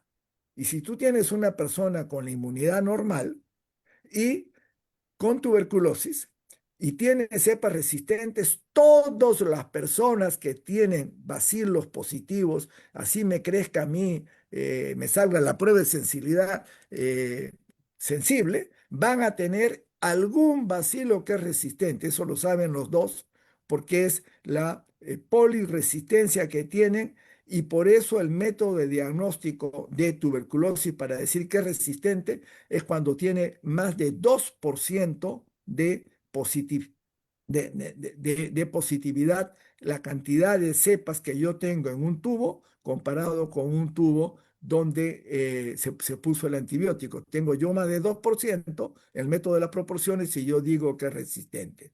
O sea, va a haber una heteroresistencia en la tuberculosis. Por tanto, las cepas más dañinas no son las resistentes, sino son las sensibles, que son las cepas, llamémoslas normales. Por tanto, acá tienen ustedes un ejemplo de cómo uno puede lograr controlar la tuberculosis sin tener pruebas de sensibilidad, porque así lo hicimos, sin tener pruebas de sensibilidad, sino cumpliendo el principio que hablaba el doctor Chirinos. Yo tengo que tratar al paciente en el momento que le hago el diagnóstico. ¿Qué es lo que está pasando ahora? Ahora queremos que los pacientes ya no tengan beca de esputo, ahora se les hace la prueba del, ¿cómo se llama la prueba? El GeneXpert. Y para hacer el GeneXpert nos demoramos parte de esos 56 días que tú estás hablando, Heiner. Entonces, es sencillísimo tratar la tuberculosis. Y la otra cosa que tuvo el Hospital Cayetano desde que se fundó es que el paciente no entraba a un tratamiento, a un esquema de tratamiento. El paciente entraba al programa y las técnicas de enfermería, los técnicos del laboratorio, los médicos, las enfermeras y todo el hospital, lo que tenían que hacer es que ese paciente saliera curado. Si el paciente fracasaba, uno inmediatamente le arrancaba un retratamiento. Y el concepto para considerar un fracaso no era esperar que a uno le saliera una cepa resistente. ¿Por qué? Por el concepto que tú has hablado, Heiner. El paciente puede tener una inmunidad disminuida que hace que no responda a un tratamiento y tener un predominio de cepas sensibles porque la inmunidad del paciente no responde. Un ejemplo es los pacientes con tuberculosis y que además tienen diabetes. Nosotros hicimos hace ya una buena cantidad de años estudios en los pacientes con diabetes y encontramos que si tú querías curar a los diabéticos, lo que tenías que hacer era no darle tratamiento, sino lo que tenías que hacer era, aparte del tratamiento, poderle dar su insulina para mantener su glucosa en todo momento por debajo de 200, que es cuando baja la inmunidad y por más tratamiento que le des, el paciente fracasa. Entonces, con esas pequeñas cositas de considerar fracaso al paciente que iba clínicamente mal, con empeoramiento radiológico y con persistencia del esputo positivo, no teníamos dinero para poder hacer ni siquiera un cultivo. Al doctor G le pedimos y el doctor G vino y me dice, mira Roberto, ¿paro qué? Ya no me mandes más cultivos, porque todos los cultivos que me mandas, todos te salen positivos, ya no tengo reactivos para poder seguir haciendo cultivos. O sea que cuando tú digas que el paciente es resistente, pero que es un fracaso, es un fracaso. Y a nosotros no nos importaba si el fracaso era por simplemente la presencia de una cepa resistente, porque no nos olvidamos lo que tú nos has hoy día presentado, Heiner, que es la importancia del huésped. Se habla del cerro que tose. ¿Ustedes saben por qué el cerro que tose no cura hasta ahora la tuberculosis? Yo he ido al cerro que tose. A mí me pidió el director nuevo de la región de salud de Lima, cuando era presidente el doctor Alan García Pérez, que fuera al cerro que tose. Me reuní con la comunidad, iba a la iglesia que está a menos de 2 cuadras, y conversábamos. Finalmente, hasta en la noche hemos ido. Armamos un plan con la región de salud de Lima ciudad para entrar en el centro de salud de San Cosme. ¿Y saben qué pasó, Heiner? ¿Sabes qué pasó, Eduardo? Los médicos y el personal del Centro de Salud de San Cosme nos dijeron que nosotros, comenzando por Achinelli, queríamos hacer un trabajo de investigación al querer dar isoniazida a los contactos. Nos denunciaron hacia el Comité de Salud del Congreso y se quedó arruinado el programa. Hemos hecho una intervención en un lugar que estaba peor que el Cerro que tose, que es el Cerro Leticia. ¿Ustedes saben cuál es el Cerro Leticia? ¿Sabes cuál es el Cerro Leticia, Eduardo? No, El Cerro Leticia, cuando tú miras la foto de Lima, tienes el Cerro San Cristóbal, que está al está fondo, abajo, sí. y la parte baja del Cerro San Cristóbal hasta la punta, la parte central, es el Cerro Leticia. Allí la tasa de tuberculosis era 2.500 y fracción. Lo que hicimos es hacer lo mismo que hace un programa, pero en un fin de semana en el cual teníamos un domingo y un feriado, ya sea antes o después.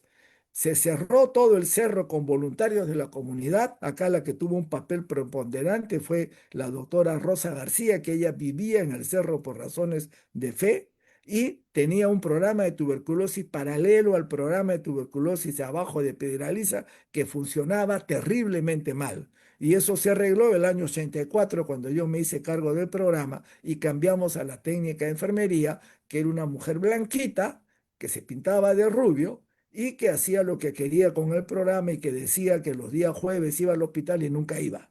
Ese día se tiraba la pera y a todo el mundo engañaba. Lo tuvimos que sacar, se arregló el programa y a la vez se pudo trabajar con el cerro.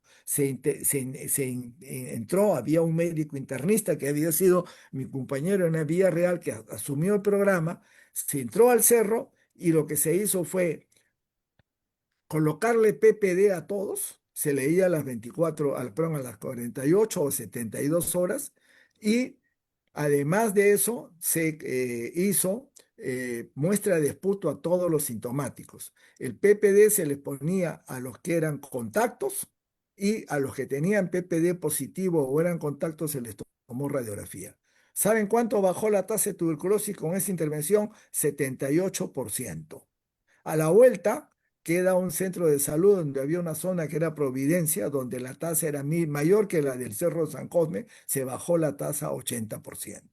Entonces, mis amigos, se puede intervenir, pero simplemente utilizando los conceptos de diagnóstico precoz. Y diagnóstico precoz es en los contactos que no tengan síntomas y que yo les tome la radiografía y la radiografía muestre una radiografía normal, PPD positivo, le arranco tratamiento de los pacientes, los curo independientemente de cuál sea la cepa sensible o resistente, porque es una proporción que es resistente y una proporción que es sensible. Si el paciente demora el tratamiento o ha recibido múltiples tratamientos, sobre todo múltiples tratamientos, voy a seleccionar mayor cantidad de cepas resistentes y por tanto allí el tratamiento tiene que ser diferente. Nosotros hemos tratado cientos de pacientes MDR y otros resistentes a los 4 fármacos en los cuales le hemos dado las 4 drogas que daba el ministerio todo el tiempo y los hemos curado. Ejemplo de esto, Centro de Salud López Silva en Villa El Salvador. A la enfermera del Villa El Salvador, que de repente está escuchando ahora, que es la señorita Flor Ríos, la querían matar porque ella tenía que la mayoría de sus pacientes, ella llegó a tener 2/3 de sus pacientes que eran BK negativos. Y la tasa de tuberculosis en el López Silva ha llegado a bajar 30 y tantos por ciento de un año para otro. Pero esta pobre mujer, digo pobre mujer porque ahora le debe hasta a las 500.000 vírgenes, pedía hasta plata prestada para poder comprarle cosas a los pacientes, llegó a tomar 2.000 radiografías de tórax en un año a sus pacientes y a sus sintomáticos respiratorios. Entonces, lo que yo con esto quiero decir es que no importa que nos sigamos contagiando a nivel de los mortorios, que nos sigamos contagiando a nivel de los micros, que nos sigamos contagiando cuando vamos a un lugar hacinado, porque no vamos a poder intervenir en esos lugares. Tampoco interesa lo que tú decías, Eduardo, que hay que educar a la gente. Se han hecho estudios cuando hubo dinero del Fondo Global, de esto será por lo menos unos 15 años, que se hizo educación masiva, no sirve para nada. La única forma de controlar la tuberculosis es usando los 3 elementos que da el programa de tuberculosis. Diagnóstico, que tiene que ser precoz, de ser posible diagnosticar antes que el paciente esté sintomático. Segundo, tratamiento lo más rápido posible. Ese tratamiento, si el paciente fracasa, debo cambiar el tratamiento al toque, no esperar que me llegue la prueba de sensibilidad, como ocurrió acá en el Perú cuando mi buen amigo ya difunto Paul Farmer hacía que las muestras se fueran a Harvard. Y Harvard no hacía las pruebas, fue yuca. Las pruebas se hacían en el laboratorio de Massachusetts, del estado de Massachusetts, en forma gratuita. El doctor Slasky, un ruso norteamericano. Y él me dijo, doctora Chinelli, ¿por qué no se hacen en el Perú? Si yo le con $70.000, ¿qué? Con $10.000 nosotros con menos hacíamos cultivo con prueba de sensibilidad, que tú sabes, Heiner, que los hacía el doctor Agapito. Y se podía eso hacer igualmente para todo el Perú, solo se necesitaba gente como Agapito que pudiera trabajar y hacer las cosas. Y ahí tuvimos la epidemia de tuberculosis XDR, por demorarnos un año en comenzar los tratamientos. Entonces, Tito, una mis amigos, pregunta. yo, sí, ¿Cómo conseguías, me recordar, cómo conseguías la quimioprofilaxis en aquella época? La quimioprofilaxis, mira, el gobierno peruano compraba estreto, tiacetasona y soniazida, ¿ya? Y además nos regaló tiacetasona y del Diatebén el gobierno brasileño, porque el problema llega porque los pacientes de curarse más rápido, yo he visto gente, hubo 7 casos en Cayetano cuando comenzó el programa, en la época de los años 70, que habían tenido anemia clásica. Yo me revisé las historias y no era porque la anemia clásica sea producida por la dosis usual de la tiacetasona, sino era que la gente tomaba más tiacetasona, hasta 3 tiacetazonas al día para poder mejorarse. Y la isoniazida la compraba el gobierno. Y la otra cosa es que las diferentes ONG que trabajaban en el Perú, la más importante, la Iglesia Católica, te da bisoniazida en forma gratuita. La madre Rosa Bayón, que ya falleció, que fue la directora de Cáritas en Lima, a mí me llegó a dar en un momento 300.000 tabletas de isoniazida para poder tratar a los pacientes. Y era isoniazida 300.000 que venía de tabletas. 300 miligramos. 300.000 tabletas. Sí, Ya, y 300 otra mil. pregunta. ¿Y Y la el radiografía de gobierno tórax cómo brasileño lo conseguía regaló la un señora millón de Flor? tabletas. Ella, ¿Cómo conseguían la la pobre radiografía de Flor, tórax? Sí. atendía a pacientes privados como enfermera, porque ella es toda una familia de enfermeras que ha atendido a gente muy rica, y lo que ganaba lo utilizaba en comprar las radiografías. Así apoyadas, chanchadas y robadas, todo junto para hacer las radiografías. Ahora, ¿cómo hacíamos nosotros para tomar radiografías? Cuando todavía no teníamos, en el hospital Cayetano había un fotorröntgen que finalmente murió y la fotorröntgen se tomaba gratis a los pacientes con tuberculosis. Y después yo tenía una señora que ya murió, que era la señora que su marido fue asesinado por el MRTA, la señora Hochschild, que todos los meses me daba una cantidad de dinero para comprarle medicinas y pagar análisis a los pacientes.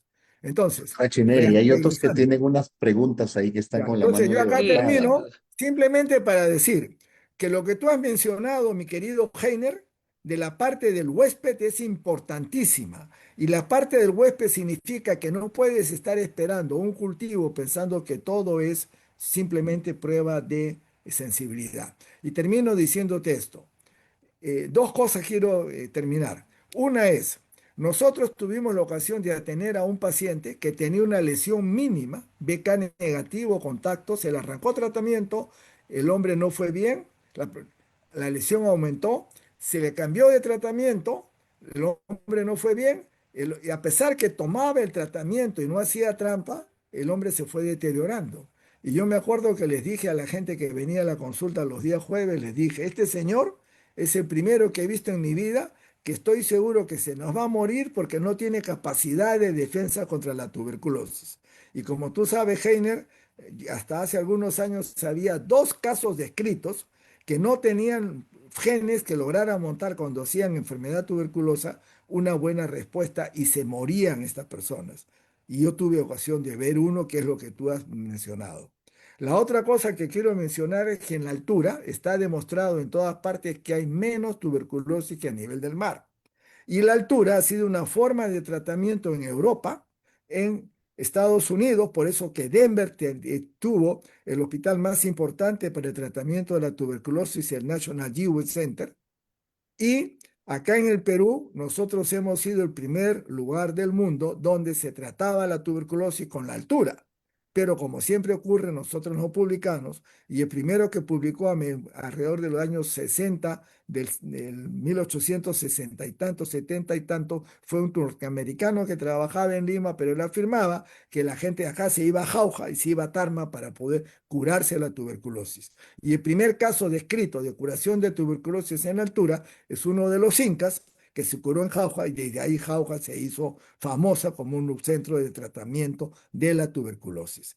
Y la primera forma de tratamiento exitoso para la tuberculosis fue llevarlos a la altura en Europa y en Estados Unidos antes que apareciera el tratamiento.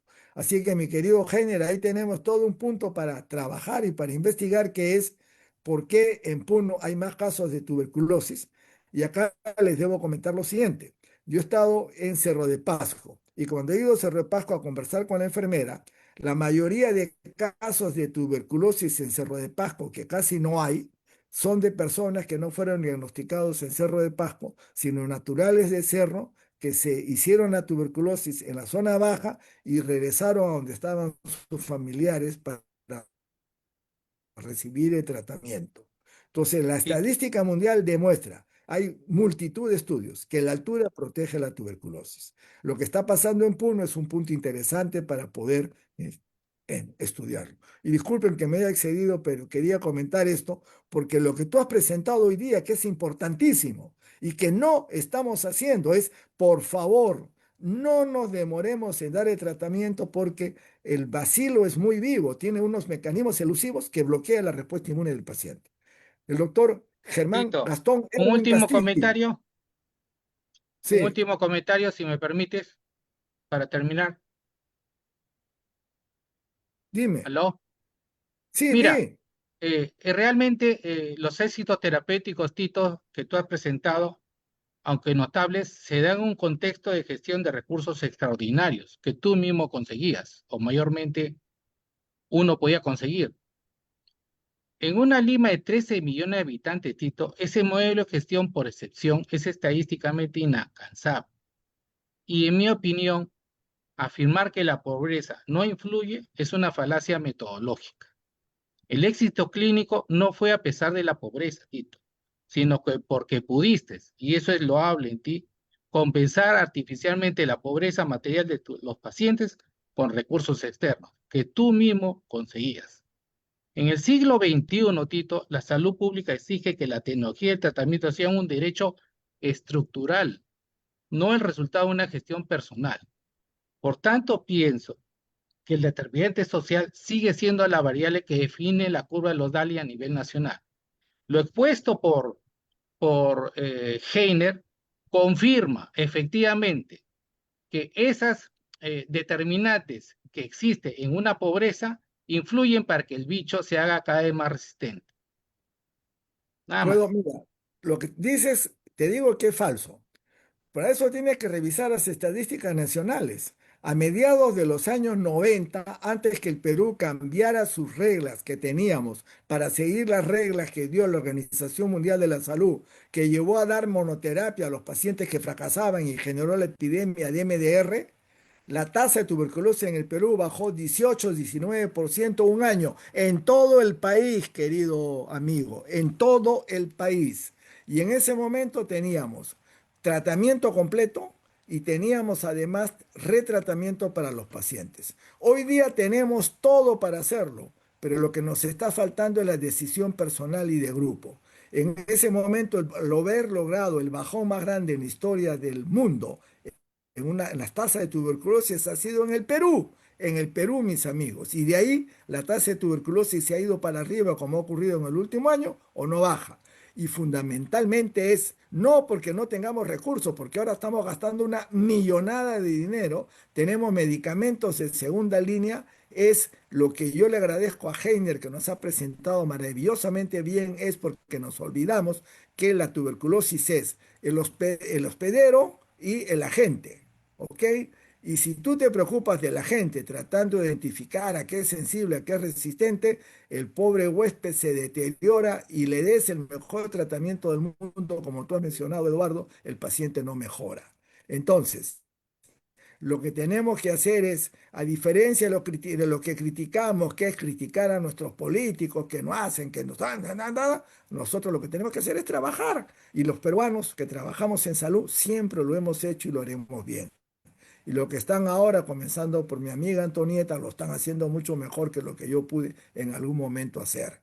Pero lo que quiero regresar nuevamente es, la pobreza se arregla cuando usamos nuestro trabajo y nuestras manos, cuando le damos esperanza a la gente y cuando le damos un tratamiento adecuado, que hoy tenemos cómo poder hacerlo, por favor. No esperemos que baje maná del cielo. Nosotros podemos hacerlo.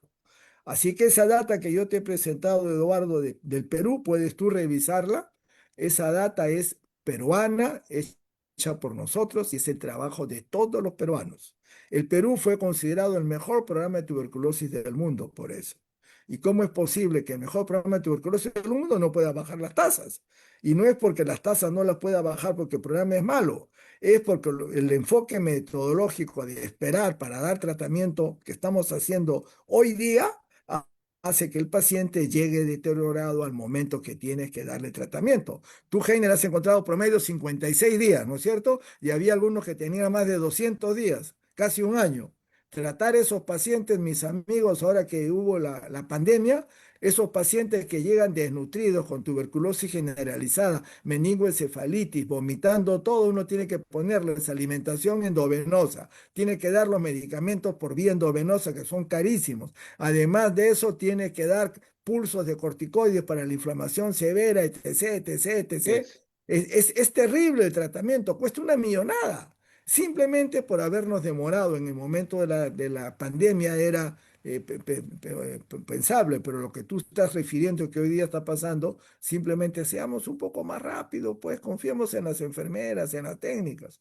En mi hospital, la enfermera me decía, doctor, yo le paso al residente y me dice, no, no, no es mi hora, que venga más tarde. Me dice antes, cuando estaba el doctor Chirinos, todos los doctores residentes, ustedes al toque le daban el tratamiento. Ahora,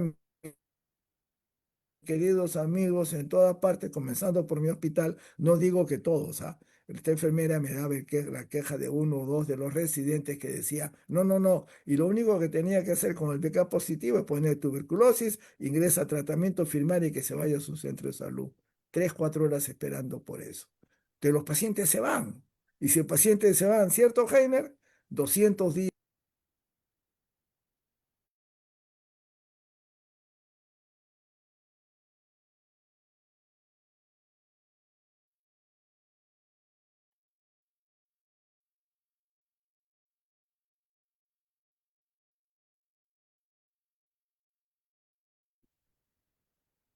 Fue el audio, me parece. Doctor Gastón Erwin, por favor, si puede hacer su pregunta. La Sí, doctor. doctora, Doctor, adelante. muy, Después, por favor, le dan la palabra a la doctora Leslie Vargas. Adelante, doctor Gastón Erwin Castillo. muy buenas noches, doctor Heimer y doctor Roberto Chirino. Ya los he escuchado. Mi pregunta es, bueno, no es una pregunta, sino que ayer mi hija se puso mal. Mi hija tiene 22 años. Supuestamente le dijeron que ella estaba aún en la etapa de tuberculosis, pero hoy día le sacaron una placa en el pulmón izquierdo y tiene un pequeño huequito, y ya que tiene una pequeña infección y el doctor dijo que es el 97% de tuberculosis. Eh, la tengo aislada, la tengo aislada porque según el Hospital María Auxiliadora, mañana me está dando el tratamiento y yo a escucharlo al doctor Roberto Ginelli, eh, que sí hay cura para la tuberculosis. Mi hija tiene 22 años, no sé qué tratamiento se le puede dar para poderla combatir esa infección que tiene en el pulmón izquierdo, ese pequeño huequito.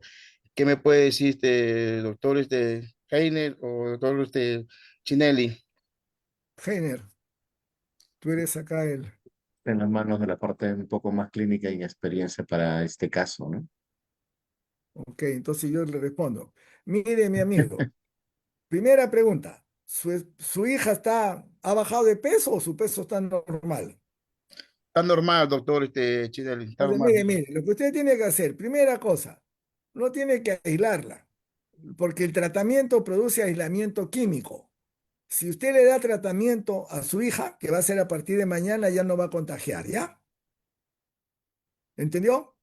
Y Ok, lo que usted ok, tiene que reclamar es, toda la familia tiene que tomarse una radiografía de tórax. ok, Mañana mismo. ¿Ya? ok, Y doctor. los que tengan radiografía normal, así sea la abuela, usted, todos tienen que tomar, ahora están dando rifapentina con isoniazida por 3 meses, o Ok, toman una vez por semana, o le dan la rifapentina con isoniazida, que de repente no ha llegado a todos lados, o toma isoniazida mínimo por 6 meses toda la familia. Así tenga la tuberculina, la prueba de interferón negativa, igual se toma hasta 3 meses y ahí se vuelve a repetir porque ya en el caso de rifampicina y isoniazida ya tomó el tratamiento de prevención. Entonces, otra cosa, no tiene que separar los cubiertos. La otra, no le vaya a dar leche, porque en el Perú las 2/3 partes no tomamos, no podemos, no digerimos bien la leche. Su comida normal, ríanse todos y felizmente que es una lesión chiquita. Así su hija tenga una tuberculosis XX resistente, súper resistente, como su inmunidad está bien, como les ha explicado el doctor Heiner, usted le da tratamiento y el tratamiento más la capacidad de defensa que tiene su hija queda curada. Así de fácil. Ok, doctor, y ahí también tengo mis nietos. ¿También se le podría hacer un tratamiento de ellos o no? Todos tienen que tener radiografía de pulmones, mi amigo. Ok, ¿Ya? muchas Si le gracias. dicen que tiene que hacer, perdón, que dicen que la norma dice que el esputo, usted le dice, oiga, mi querido amigo, para que el esputo salga positivo, yo tengo que tener un hueco más grande que el de mi hija. Y yo pago para que le tomen una radiografía. Si todas las radiografías son normales, ya que esputo, si acá no está tosiendo nada. Si no, lo van a tener ustedes haciendo, tratando de votar lo que no existe, mi amigo, y perdiendo su tiempo y gastando recursos del ministerio y por tanto del Perú en una prueba que va a salir negativa. Ok, doctor, muchas gracias. Muchas gracias también, doctor Heine, por su exponencia. Muchas gracias. Leslie Vargas, por favor. Leslie Vargas, si le puede dar uso de la palabra, Kevin.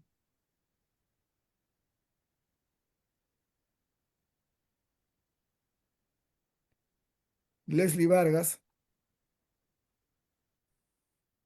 Sí, bueno, yo quería consultar sobre si una madre tiene a su bebé de 1 año, ¿es necesario que le suspenda la lactancia materna? Porque de quizá cuando ese bebé sea una persona adulta le pueda dar tuberculosis. ¿Me permite responder esa pregunta, Heiner? Porque nosotros hemos Sí. hecho un trabajo sobre eso. Mire, mi querida Leslie, como usted comprenderá, acá le doy caso al doctor Chirinos cuando él habla de nuestra pobreza y demás. La regla mundial decía, hasta los años eh, 80, en que cambiamos la regla para el Perú, la regla mundial decía que al hijo de una madre tuberculosa que recién nacía había que separar al niño de la madre y quitarle la lactancia materna y que una persona se encargara de cuidar al niño. Lo que nosotros veíamos en nuestro hospital es que llegaban niños desnutridos y con Bien. tuberculosis alrededor del año de edad. ¿Por qué? Porque no había quien pudiera cuidar al niño, pues la única que podía cuidar era la madre. ¿Y de dónde iban a sacar dinero si éramos mucho más pobres de lo que somos ahora? No tenía la mujer para comprar leche, no tenía quien lo cuidara. El niño terminaba totalmente desnutrido. Entonces lo que nosotros hicimos fue hacer lo siguiente. La vacuna BCG que se pone al nacimiento, lo cual es muy adecuada, como se decía que podía la vacuna inducir una respuesta y virar el PPD, nosotros no pusimos la vacuna sino hasta después de varios meses y se le daba al niño isoniazida 5 miligramos por kilo y lactancia por la madre. Tuvimos una madre que murió 17 meses después de haber nacido su hijo. El niño nació bien, fue eutrófico y la madre todo el tiempo beca positivo. Ninguno de nuestros niños, eso está publicado en la revista médica Herediana, es el trabajo de la autora Patricia Documet y del doctor que fue decano de nuestra universidad y director del hospital, el doctor Lucho Carabedo. Ningún niño desnutrido y ningún niño ni siquiera hizo infección tuberculosa. Entonces, mi querida amiga, se le da de lactar nada más y hay que darle isoniazida al niño y a todos los de la casa. Y por supuesto, si recién le han hecho diagnóstico a la madre, tienen que tomar una radiografía de tórax al niño. Si la placa es normal, se sigue sin ningún problema con la isoniazida. Placa normal, hay que darle tratamiento para tuberculosis, si el médico así lo juzga. ¿Satisfecha con la repregunta? La respuesta a su pregunta. Sí, César sí. Ñique, por favor, y después José Enrique Oliva Menacho. Muchas César Ñique, gracias. adelante. Sí, hola, muchas gracias, doctor. Una pregunta en relación al huésped. César Sabemos que Ñique, Sí, hola, hola, ¿me escuchan? Hola, hola, hola, hola. ¿Me Estamos, escucha? doctor. Ah, ya, ok, perfecto, gracias. Epa, ya, repita, porque yo no lo he escuchado. Repita tu Sí, pregunta. bueno, les pregunto, ¿sí? Don ¿Me César escuchan? Luque, Lo escuchamos, doctor. Ya, perfecto. En relación al mi huésped, audio está mal, de repente yo soy el que no le... sí, en relación al huésped, sabemos pues que la tuberculosis es prácticamente una infección que ha acompañado también el desarrollo de las poblaciones humanas, ¿no?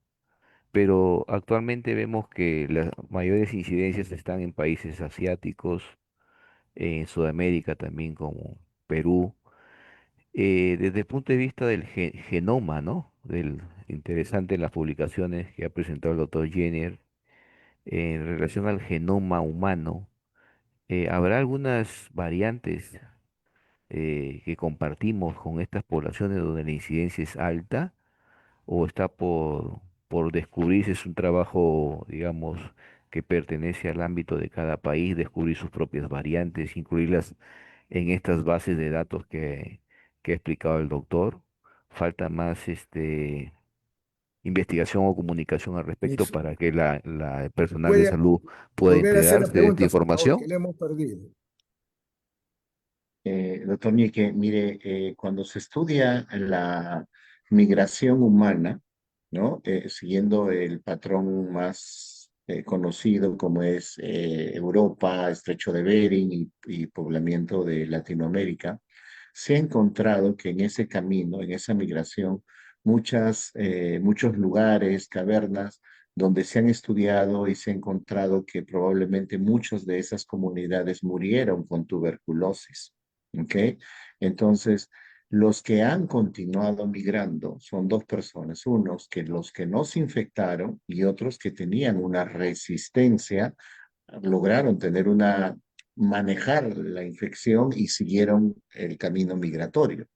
Entonces, los que hemos llegado a América, de alguna forma tenemos cierta resistencia natural por esta presión evolutiva y selección natural de habernos expuesto a infecciones, una de ellas como tuberculosis.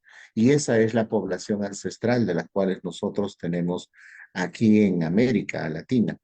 Sin embargo, ya con la época de la conquista, los que han llegado a América, es población europea que de alguna forma tenía cierta susceptibilidad, ¿no? Siguiendo estas hipótesis.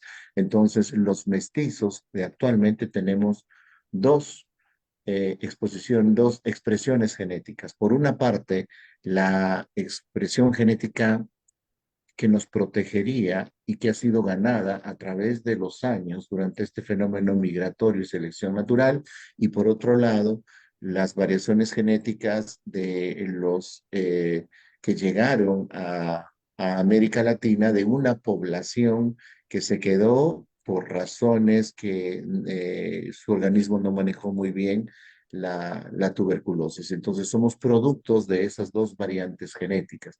Es por eso que cuando hacemos estos estudios encontramos algunas variaciones genéticas, sí, que nos confieren cierta resistencia, pero también hay otras variantes genéticas que nos confieren cierta susceptibilidad a desarrollar tuberculosis, donde la tuberculosis es más severa, y también hay otros trabajos donde nos dice el riesgo de desarrollar tuberculosis activa a partir de tuberculosis latente.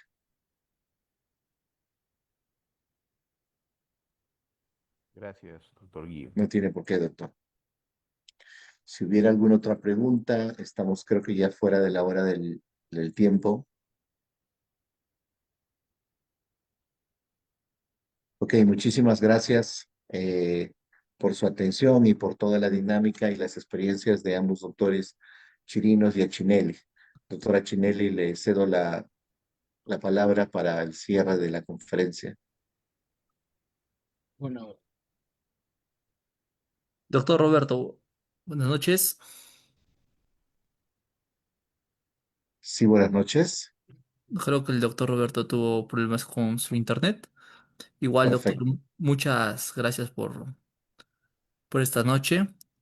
Ha sido una bastante una jornada de bastante aprendizaje, intercambio de conocimiento. Nuevamente, muchas gracias y les voy a hacer la invitación para la conferencia de la próxima semana para que puedan participar y asimismo vamos a hacer extensivo esta invitación a través de la página de la Mancomunidad Regional de los Andes, donde también van a poder encontrar el link del video que se va a subir a la página de la Mancomunidad por Facebook y también por la plataforma YouTube. Vamos a subir desde este año todas las conferencias a YouTube para que puedan revisarlo cada vez que tienen alguna pregunta y alguna duda. En ese Muchísimas sentido, gracias. muchas gracias, doctor. Vamos a compartir la próxima conferencia, que es la del próximo martes 20. Desarrollo del Perú, la plena esperanza en la Ah, doctora ciudadanía. Voluntad. Estamos compartiendo el link por la bandeja de mensajes. Muchas gracias a todos. Que tengan buenas noches. Gracias, doctor Heinen. Y de Un gusto orden, un verte. gusto verte igualmente. Hasta luego. También, qué gusto. Muchas gracias. Gusto. Siempre Cuídense. es un gusto. También. Gracias. Ya. Prendemos todas nuestras cámaras para una fotografía final, por favor. A ver, a la cuenta de tres sonreímos, por favor.